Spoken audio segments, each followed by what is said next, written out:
our ceremony. We will be hosting a short celebration for our scholars, hosted by Vice-Chancellor Stephen Marston, and at that point I would like to ask the scholars to pose for a short photo with Clint, our photographer, and there will be a group photograph after the event. At this point I would like to say welcome, enjoy, and it's great to see so many of you here on such a sunny, beautiful evening in Cheltenham. I'm delighted to hand over to our Pro Vice-Chancellor, Matthew Andrews.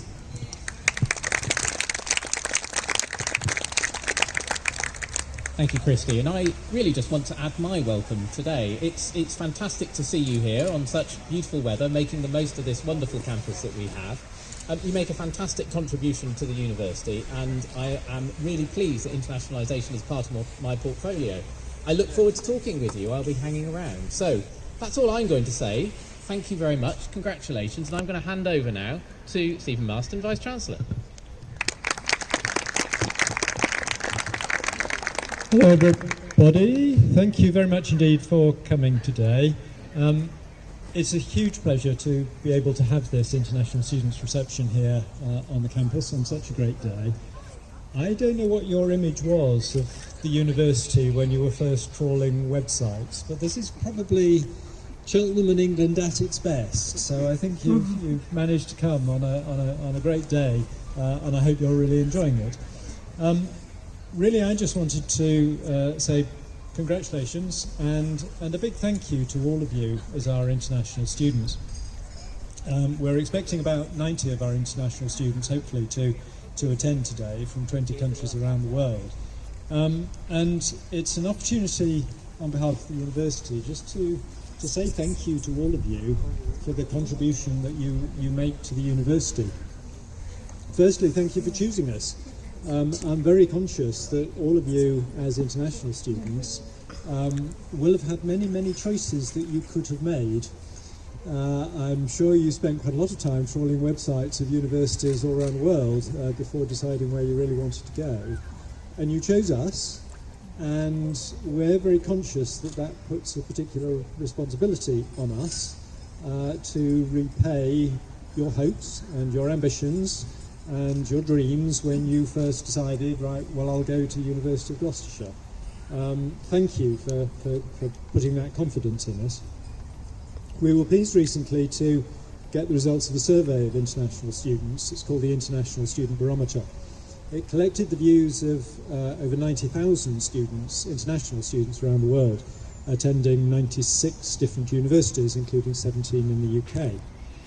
And we were really pleased with the results because our students who voted in that survey ranked us 4th in the UK and amongst the top 15 universities in the world in the survey in terms of overall satisfaction for our international students and for the quality of the learning experience that we offer. So I hope that also represents and reflects your experience here, that you too enjoy your time here and very happy.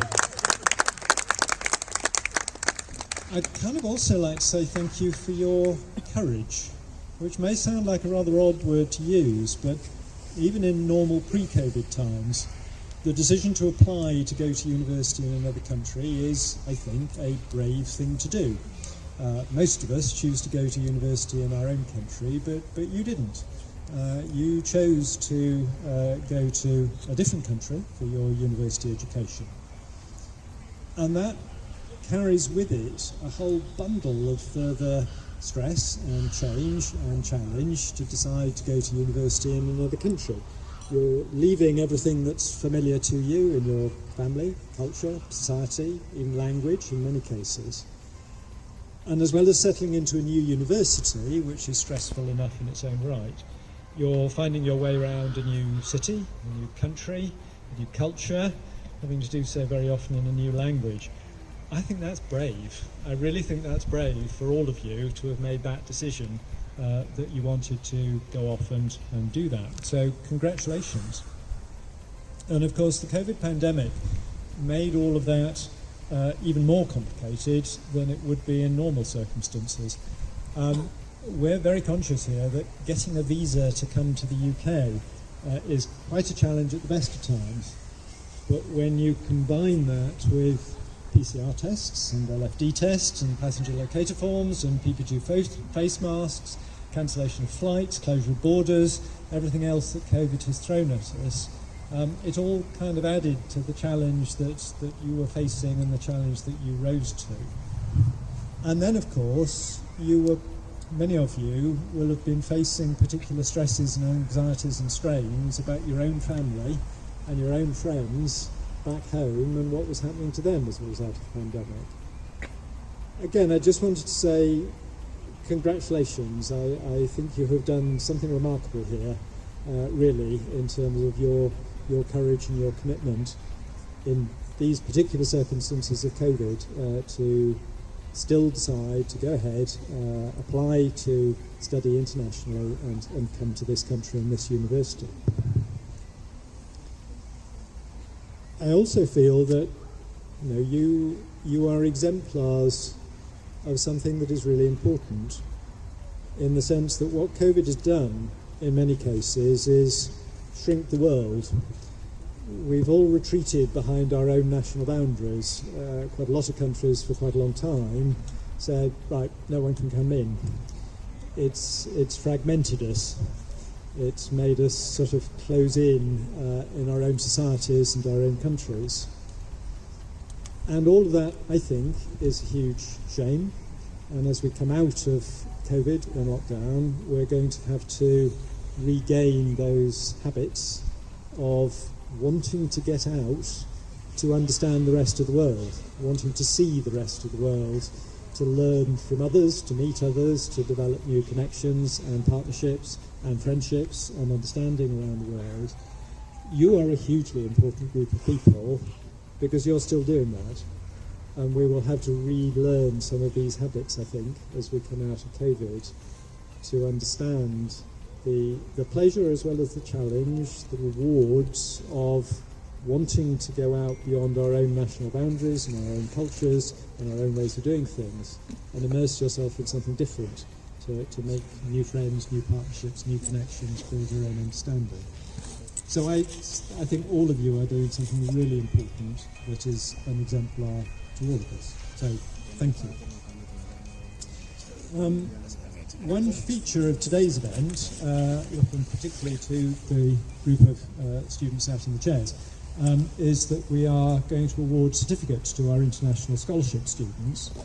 So at this point, I'd like to say to our international scholarship students, firstly, congratulations, and we'll now move on to the award of the certificates. Everybody else, you are most welcome to continue to join in this part of the ceremony, but if actually you would rather go off and socialise and network, have another drink in the sunshine, then please do feel able to do that as well. But now we'll go on to present the certificates to all of our international scholars. So thank you to everybody, and now if I can move on to this particular group. All of our international scholarship students, we've got 35 scholars this evening, plus 3 students from 2 of our overseas progression partners, IACT in Malaysia and Hubbard College in Canada. Our international scholarships are awarded to those students who have demonstrated excellence and impressed the awards panel, whether that be through your academic achievement, your creative endeavours, or having contributed in some other way to your subject field or community overseas.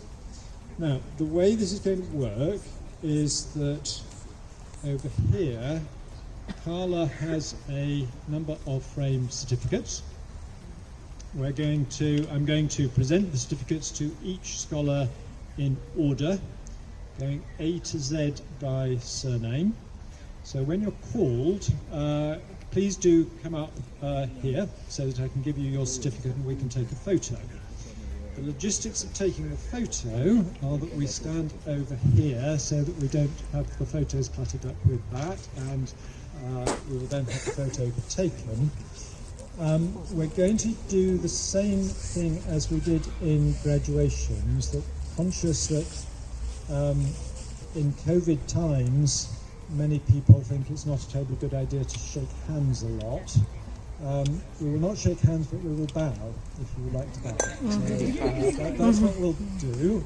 Hopefully that will work for you and reduce any worries about transmission. Once all of the certificates have been presented, we're then going to take some group photos of all of the scholarship winners together with our wonderful academic staff from the university. So that's the plan. What could possibly go wrong? Let's move on then to the presentation of the certificates.